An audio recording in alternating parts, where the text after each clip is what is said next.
What's up, YouTube? My name is Tyler Adolfo. I am 26 years old and I am morbidly obese. I am not proud of this fact.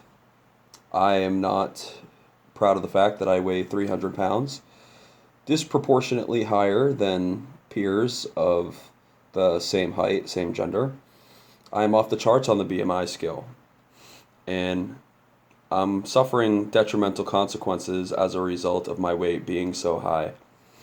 Some of which I won't feel till later on, some of which I'm feeling now. Physically, I'm at a significantly higher risk of contracting deadly preventable diseases.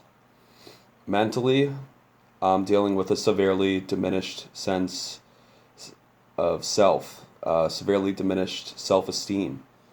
And in order to bolster that self-esteem back up, in order to reduce my risk of contracting these deadly diseases, I will need to get this weight off. Bottom line, point blank, period. End of story. I wasn't always morbidly obese. In fact, in my last couple of years of college, I was actually in incredibly good shape. I weighed in the 180-pound range during my junior year of college. Unfortunately, my life would take a turn for the worse and spiral out of control when I started experiencing symptoms of bipolar disorder mania with psychosis. So for those who aren't familiar with what bipolar disorder is, it's something I wasn't familiar with myself at the time because I was undiagnosed at the time, I was untreated at the time. Nonetheless, I would feel its effects full throttle and the challenges that came with it. And that's what distinguished me from my peers who I was living with in the frat house, is that I was dealing with a severe mental illness that affects about 1% of the global population, and I had no idea that this was the case. I started experiencing a myriad of delusions and hallucinations. With bipolar, you have different phases. There's depressive phases, there's manic phases, and what I was experiencing was a manic episode. This is where you talk very speedily, your thoughts are so disorganized, you have flight of ideas, and you come across as delusional because you are delusional. And I won't go too deep into the delusions that I was experiencing. Some of them were that I was part of like a clandestine government operation. Others included that I thought people were after me, or that I was some important historical figure related to John F. Kennedy. These are all delusions that I held as ardently held beliefs. They are things that I believed literally.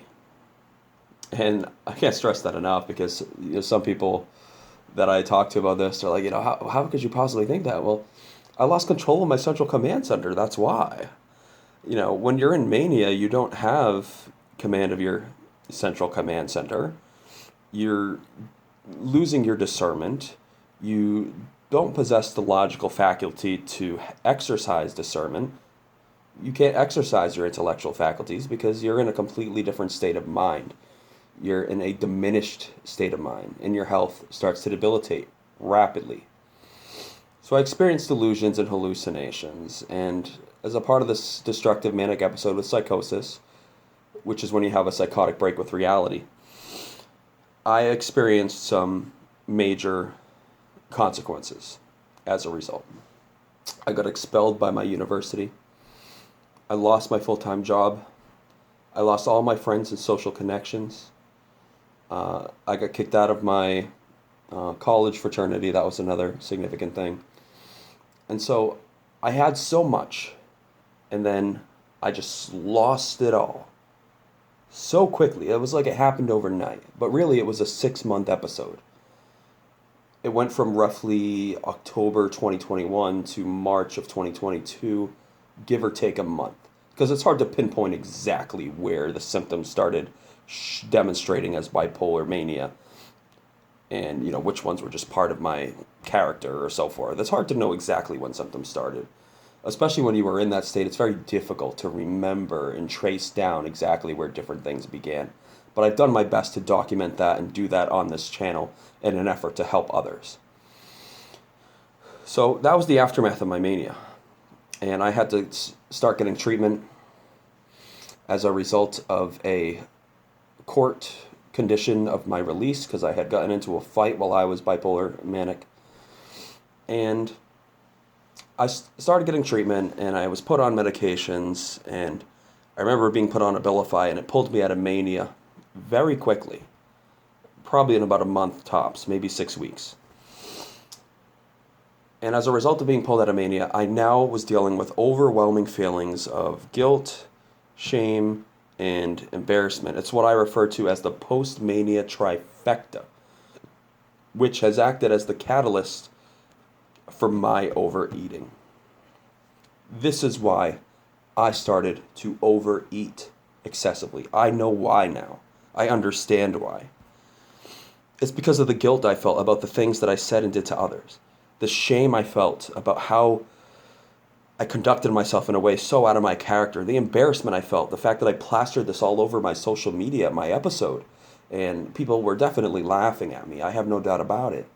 I put myself on the community Facebook page for my local town. I was putting myself all over Instagram stories, talking about crazy radical things that are totally antithetical to who I am and what I actually believe.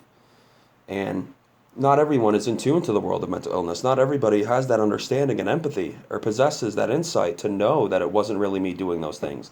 And so many people may be left with an impression that I am actually this type of person, this crazy radical person. And of course, that's not the truth. But it is what it is. The past is the past. And unfortunately, that's not the way I felt post-mania, though. These first couple years post-mania, it was me trialing different medications to see what could help reduce depression. Abilify did a fantastic job of pulling me out of mania, but the question now was the depressive episode I was in and actually reducing the effects of that depression, reducing the new generalized and social anxieties that I was feeling. And the depression and anxiety I felt really took its toll. The medications had an impact as well because the medications all had side effects of either light to moderate weight gain. I should put light in quotations too because, I mean, come on. I went from 180 pounds to 354 pounds in about 18 months. That is unheard of. Now, there's lots of people who get as big as me. There's plenty. 70% of Americans are either overweight or obese, so I'm not alone in this. I know for a fact that I'm not. The statistics say that I'm not. But to put on that much weight that quickly, in that short span of time, I lost who I was. I don't look like myself anymore. I look like a totally different person. I feel like a totally different person in a negative way. Now, I'm on a positive trajectory now. That's the good thing, right?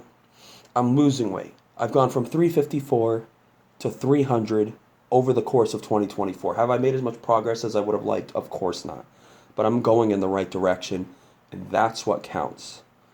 And there's an old saying, I'm not sure I could attribute it to any particular author. I tried finding who it's sourced to, but I was unable to source it. And that is, what counts is not the number of hours you put in, but how much you put into those hours. Over this past year, I've really been reclaiming control over my life. I started working again for the first time in years. I started exercising and going to the gym again for the first time in years. Just the fact that I started going outside again is huge because I was socially isolating myself for such a profoundly long period of time. And the loneliness I felt, the despair that I felt, I was at total rock bottom. But I pulled myself out of that despair. And I owe some of that to you guys because I've been documenting my journey on here, and you've all offered me your wisdom, your kindness, your support, and that's served as fuel to a fire that has really inflamed me with a passion to keep on going, to keep on fighting, to keep on persisting. And that's exactly what I'm going to do. I'm going to live by the wisdom of President Calvin Coolidge that nothing in this world can take the place of persistence. Persistence and determination alone are omnipotent. That's it for today's video, y'all.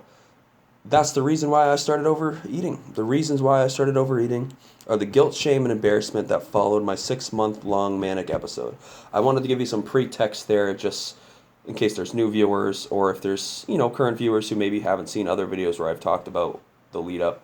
But I hope you enjoyed this video. Please like, comment, and subscribe. And I hope that you all have a most excellent and marvelous day. Thank you, y'all. Tyler Adolfo.